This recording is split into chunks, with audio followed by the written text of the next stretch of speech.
The Sweet Sound of Success show is brought to you by the Mentor Studio. The Mentor Studio is an exclusive mentoring and training program for social influencers, business owners, entrepreneurs, coaches, and startups, bringing personal development to the underserved around the world. And brought to you by Success Strategists, simple strategies that work to develop your business with flow and ease using proven strategies and the right tactics. This is the Sweet Sound of Success with Sue Wilhite, Profit Attraction Master. Author, speaker, and reality shifting specialist Shiraz has helped thousands of business people to rewrite their realities. He teaches you to recognize that the reality you live in is just the stories you've been taught about life.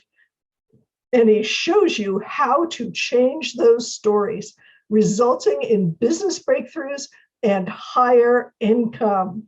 Welcome, Shiraz. I can't wait to find out what our reality is today. Thank you. Thank you for having me. Just to explain to my visitors and listeners, the show is subtitled The Hero's Journey for the Entrepreneur Soul. And as such, we are going to pick out 5 aspects of Joseph Campbell's journey, hero's journey. And those 5 aspects are the ordinary beginning, which I always laugh at because no entrepreneur has an ordinary beginning. It's always an interesting thing. The call to action, what prompted the leap into entrepreneurship. The big hairy monsters, and sometimes the call to action and the big hairy monsters that we get to play with are what bring us to entrepreneurship. Sometimes there's a problem to be solved. Sometimes there's a life situation. Sometimes it's just whatever our reality is that we need to shift. Yeah. And then there are 2 things. One is the allies, mentors, and guides, because there's this myth that's out there that entrepreneurs are really all solopreneurs. Everybody does it by themselves. And that's such a myth. First of all, you can't sell anything to nobody. So there has to be people at some point in the equation. But mentors and guides and coaches are part of the entrepreneur experience. And I love to have people share that who supported them in their journey. And then finally, the journey home. Once an entrepreneur has produced a product or service, gotten it out in the marketplace, and somebody raised their hand and said, yes, I will happily pay you for that. It's a profound shift. It's a change. And maybe not everybody in your social circles has experienced that change or understand that change. And I will say, for many people, once you've experienced it, it's kind of like Lay's potato chips. You can't eat just one. Yeah. Addictive experience. But other people don't get it. And Joseph Campbell talks about the hero coming home after all these adventures, and the dry cleaner doesn't understand what they've been through. The butcher, the baker, they don't know what's going on. So how does that show up in your life, and how do you deal with it? So that is the entrepreneur's hero's journey. And so, Shiraz, what was your ordinary beginning? My ordinary beginning was just this kid that loved computers and decided to study computers in university. And it was, typical thing that this is what you do. You're just going to have that normal life, 9-to-5 job. And I actually ended up being a project manager and software designer. And that's basically what I had planned for my life. It's not nowhere near to where it is now.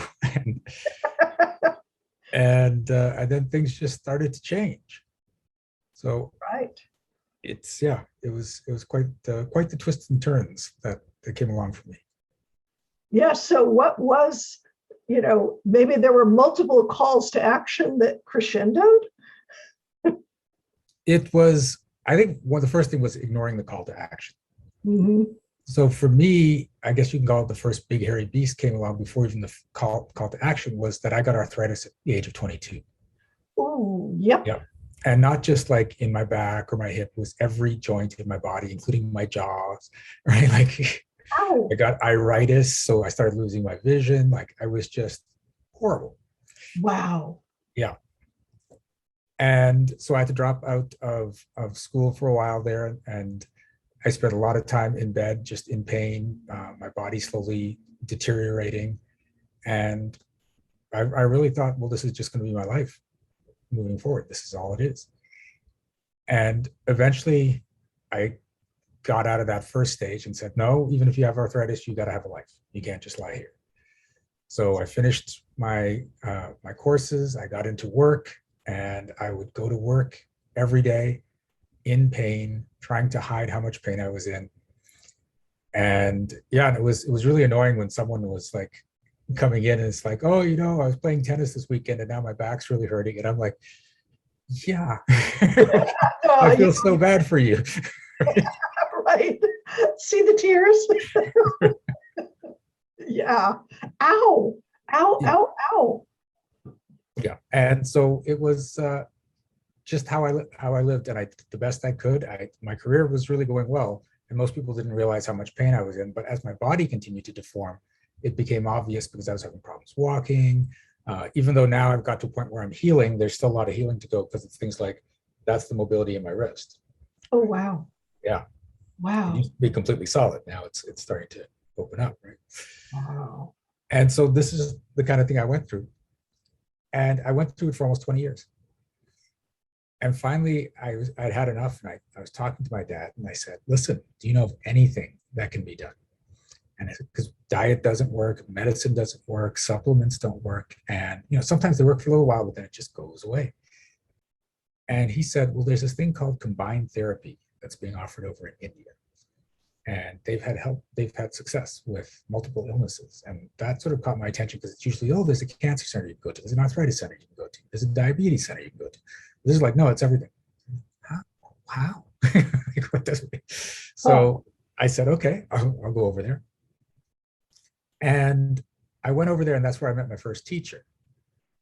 And he was really interesting because I thought, because it's India, it's going to be like a Reiki kind of thing, an energy healing, and he'd be doing all this stuff, right? Lots of meditation or whatever it is, right? And he just talked to me for 2 weeks, and he went through my entire life story. He asked every little detail about my life, and for like, I went along with it, and I thought this is kind of cool and everything, but I still didn't realize what was going on here. And at the end of the 2 weeks, he said, "So here's the issue: you believe you're responsible for every person in your life." And I went, "No, I don't." He goes, "Yeah, you do." And I said, "I know I'm a responsible guy, but I don't think I'm responsible for everyone in my life." And he said, "No, that's what's going on. That's a belief you created based on everything you've told me. That's what's going on." And I said, "Okay, let's say that's right. What's that got to do with arthritis? There's no connection." He goes, "Oh, no, there's a complete connection because you don't want to be responsible." Right. And I said, "Of course I wouldn't want to be responsible." I said, "And if you're lying in bed in pain, you don't have to be responsible for anyone, and no one can call you out on it. You don't have to feel guilty about it. It's a solution for a problem you don't know you have." right. And I was like, that's messed up. Yes. And so he said, well, that's what pretty much every chronic illness is. It's a solution for a problem the person doesn't realize they have. So I thought about it, and then I said, so wait a sec. If I just say I'm not going to be responsible for anyone but me, then the arthritis should go away. He goes, if you honestly mean it deep down that you're not going to be responsible for anyone but you, then you don't have any need for the arthritis. So I said, okay, fine. I'm not going to be responsible for anyone but me. And the next morning I woke up, no pain, no inflammation, more mobility. And I was just like, what the hell is going on? Oh, look, magic. Yeah. Yeah, that mind-body connection. Oh boy. Yeah. And that's will we go to the next thing? But what was funny is that you would think at that point, I'm like, hey, I've discovered this thing, I need to use it. But where I went was, hey, my arthritis is gone, I can go back and just keep doing computer stuff. Right, right. It's goal oriented still. Yeah. Yeah. So I'm still in this goal oriented thing, but now it had me thinking. And so because I was thinking, I started to learn other techniques. I studied access consciousness. I studied a thing called awakening dynamics, which is an offshoot of theta healing. I studied fifth dimensional energy work and movement feedback therapy, and losing track of how many different things I studied. But I just kept learning and learning and learning. Bob Proctor's coaching program, Joe Vitale's coaching program, right? It was just John Assaraf's brain training stuff, all these things. And what was interesting was I was learning this stuff and practicing the techniques on other people, and they were getting really, really great results. But none of the techniques were really working on me. Mm. And I thought, that's so weird, that this is obviously powerful stuff because I'm getting results with other people, but why isn't any of it working on me? And I started to figure out what really works, what's powerful, what's extraneous, what is just form, and you should do this and follow this step. Whereas you can go to a place of, well, why don't you just ask this and change it? And eventually I came up with my own technique, and I started practicing it on people, and they started having results like magic. And they started calling me the wizard. They're like, oh my God, it's the wizard. I get the wizard to work on me. And so they said, you gotta create a company around this. People will pay you for this. And I'm like, no, people aren't going to pay me for this. What are you talking about? I said, no, people will pay you for this. Oh my goodness. And the thing is, it wasn't that I was just going around and healing people, because once I found out it's all about the beliefs, it got to situations like, I can't get my perfect partner. Oh, let's look at the beliefs around that. Oh my God, now I'm dating someone I love. My business isn't starting up. Well, let's see why you don't want your business to start up. I was like, what are you talking about? I want my business to start up. Yeah, I used to say that about not wanting arthritis, but now let's find out why your business doesn't want to. And then we find the belief, we get rid of the belief, the business starts up. So it works in every field. And so eventually I just to shut my friend up, I said, you know what? I'm just going to charge for this. And I'm going to pick what I thought at the time was an outrageous sum, and said, let's see if anyone pays. And then people just started handing me money. Like, right. Oh my God, this is actually a business. Right. And yeah, so then I started doing the business. I started doing well. But the thing I've learned is always have mentors, always have teachers, because you want to up your game. You want to take it to the next level. And so I kept working with people and business coaches, more people that were doing certain modalities. And eventually one of my business coaches said, okay, let me see what's going on here. You're charging, I think it was like at that time, like $100 an hour for your services, right? And you worked on a person that hadn't had results for years with anyone. And in one session you broke through, and now they're getting huge results in their life. And you think that's worth $100 an hour? Right. He goes, no, you should be up at 1,000. And my whole body just went, like, there's no way. There's no way. Right. And it was just like, now I'm like, okay, now I've got to look at this inside me. Why am I reacting like that? What do I have to pull out? And it was hard, but I started pulling some stuff up, and then I jacked up my price, not to 1,000 because that still freaked me out, but I jacked it up significantly. And what was hilarious is when I went to my clients and I said, I'm now charging this, which was multiple times what I was charging. They were, oh, okay. And I'm like, wait, what? And it's like, yeah, we thought we were getting a bargain anyway. Like right. Oh man. I love this conversation. This is any practitioners out there, any healers out there that are listening, if you're getting results and you're charging $10 an hour, stop. Just stop. Yeah. Yeah. So, and I learned that lesson. And one of my mentors, he said, no, you don't want to do this all the time, but you just want to put this awareness out there, is if you say, this is what I offer, and this is how much I charge, and the people don't blink, you're probably undercharging, right? So, Rule of thumb, yes. Yeah.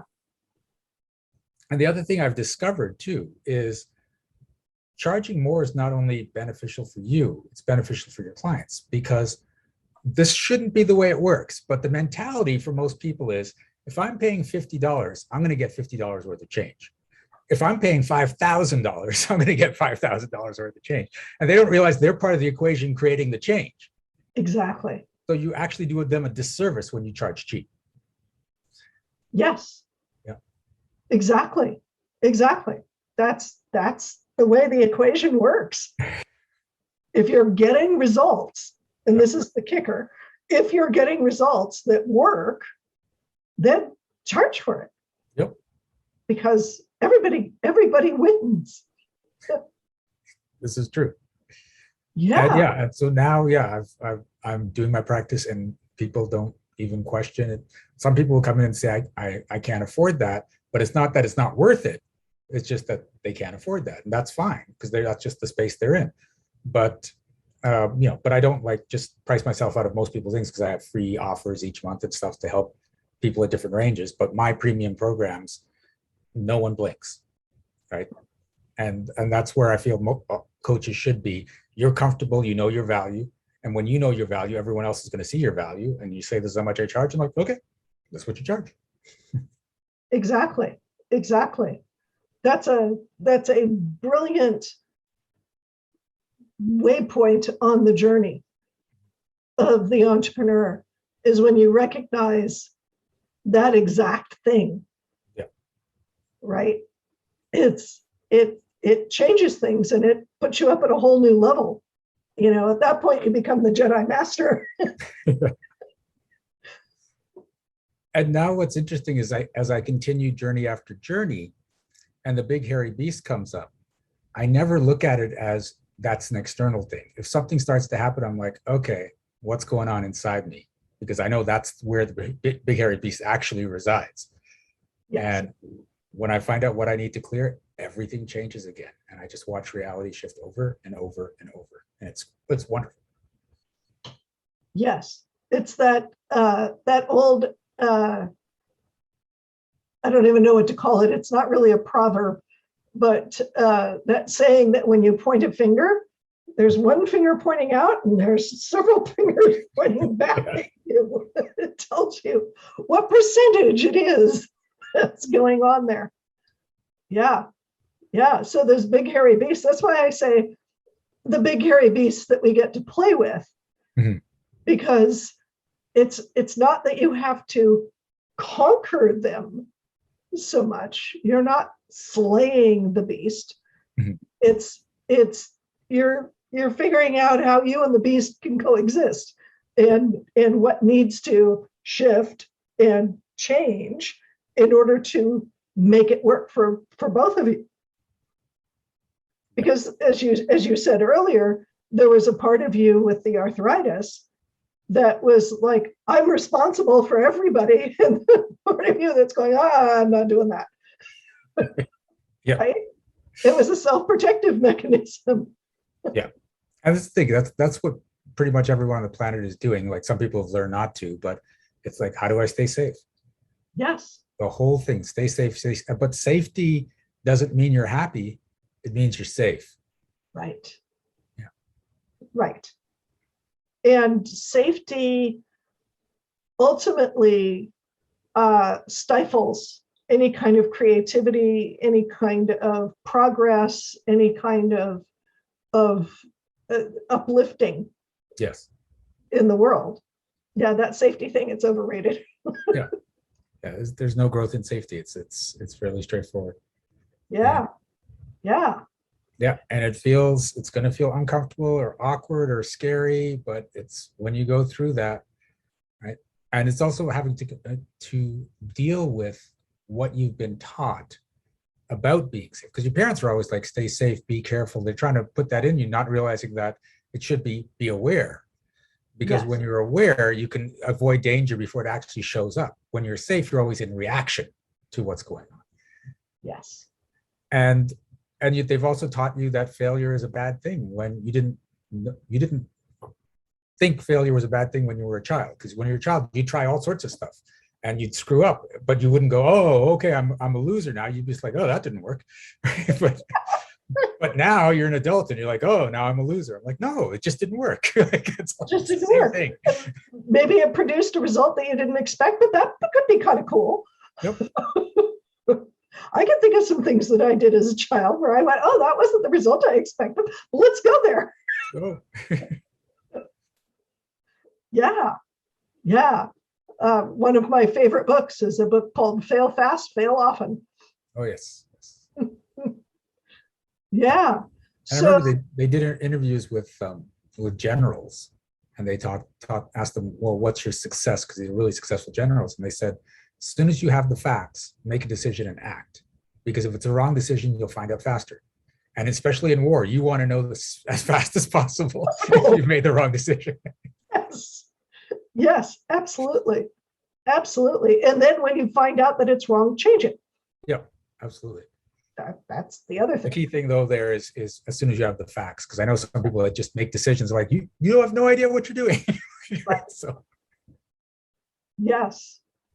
So can you name some of the folks besides that wonderful therapist who initially pinpointed your arthritis issue? Were there any coaches, mentors that you want to call out and specifically mention? Well, I've talked about Bob Proctor, Joe Vitale. There was Dane here from Access Consciousness. Tracy L. Clark taught me a lot of energetic techniques. Carl Wolf, the late Carl Wolf, taught me about how stories affect everything and how everyone's running stories. And that's the crux of a lot of things I do right now. It's just figuring out what the story is, change it. Yeah. Mm-hmm. Cool. And how was your journey home? I mean, you came from, a computer background, doing programming, all that sort of good stuff. How was your shift to energetic techniques and doing this healing work in your colleagues' minds?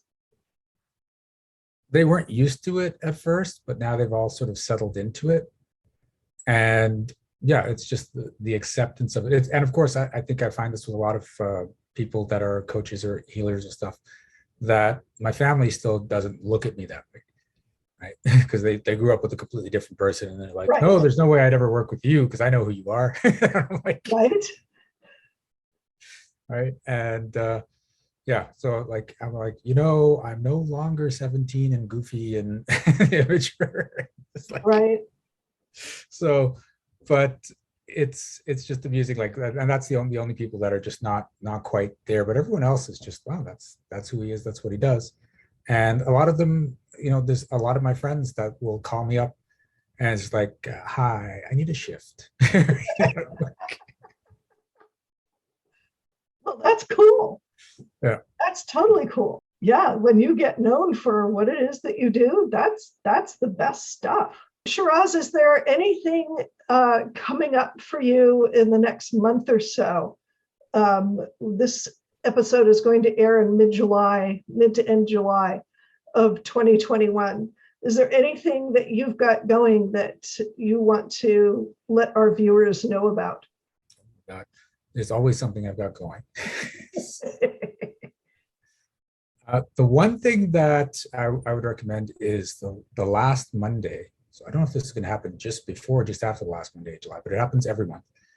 I have a full day of events starting at 9 a.m. Eastern and ending at 11 p.m. Eastern. So it's a 14-hour day for me. And almost I think 6 of the events are free, and the others are part of people in my paid programs. But so I've done it this way, so it doesn't matter what time zone you're in, you'll be able to find it.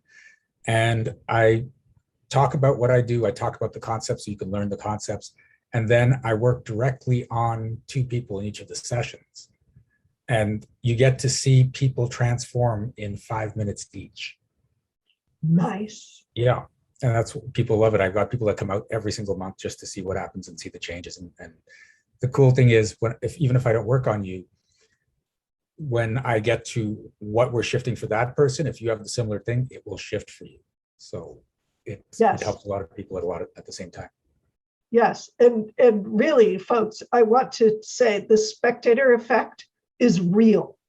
It is absolutely real. So if believe me, take advantage of this and go watch one of Shiraz's sessions, because it's having experienced something similar myself, that the shift is just, you're just watching, and all of a sudden you feel this thing go whoa, hey, who turned on the lights?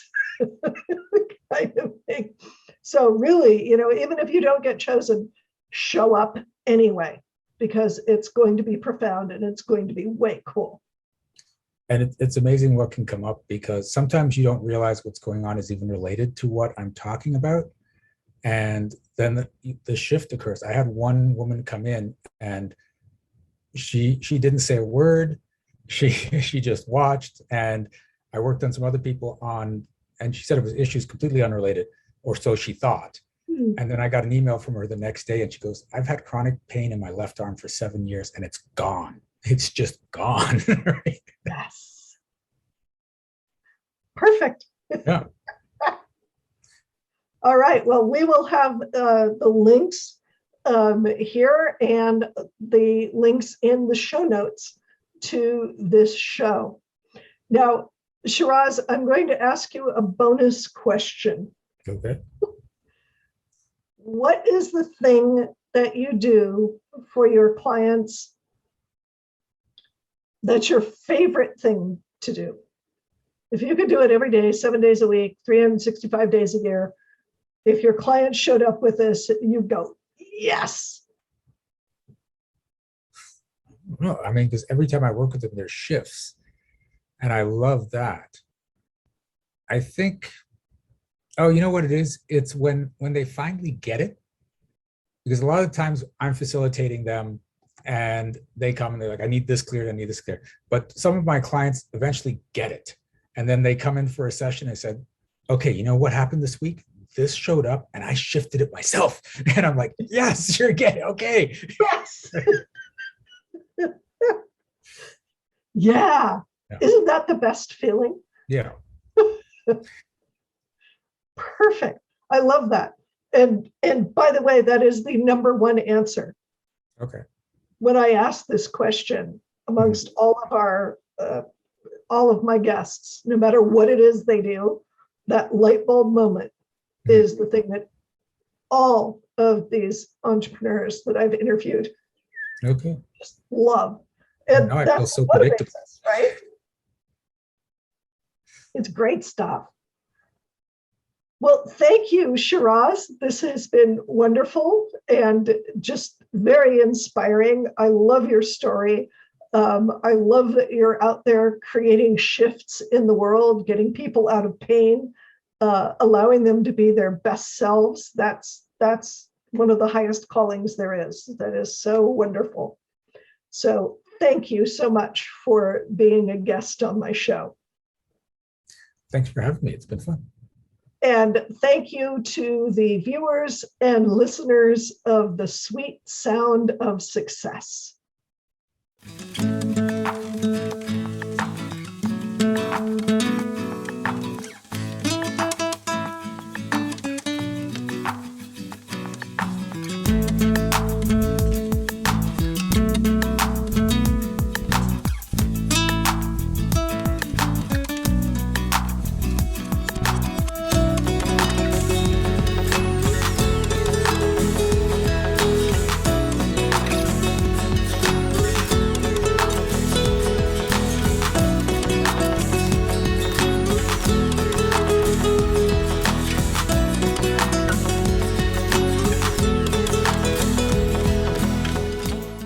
What are your dreams for your business? You know what drives me crazy? Really smart business owners denying their talents because they've been taught it has to be hard, because they've been taught that they don't deserve their gifts, that they're not worth anything. They've been taught that their gender means they can't express their genius. I'm Sue Wilhite, and I want you to have access to your genius. I want you to go out and rock the world with your genius. So I created the Call to Action Coaching Program. It's all about getting to the heart of you and what you've got to share with the world to make a profitable business that thrives and allows you to make a difference in the world. Click the link to sign up for the Call to Action Coaching Program today. Don't let your genius go unnoticed.